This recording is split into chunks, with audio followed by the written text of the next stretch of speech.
Hi,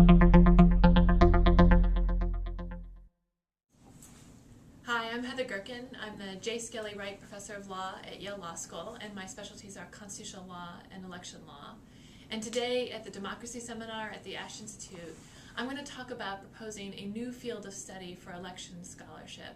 So scholars spend a lot of time thinking about different questions in elections, campaign finance, redistricting. One of the things that they don't think about in a sort of cohesive way is election reform.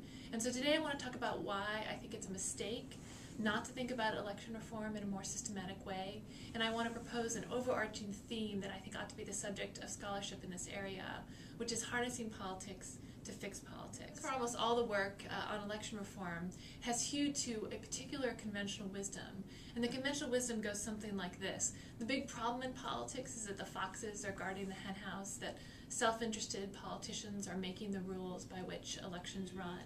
So that's the central problem, and everyone's instinct to solve that problem is to take the power away from the foxes. Now that seems like a perfectly sensible solution. The difficulty is that the foxes actually aren't that interested in giving up their power. And so a lot of election reform proposals are basically premised on the idea that one day legislators will realize what the right thing to do is and do it. My view is that if you're going to think about election reform systematically, you ought to think about how to harness politics to fix politics. That is, you ought to think about the kind of institutional changes you might make that will create incentives for politicians to think about these questions in the right way, rather than just beg them to do so.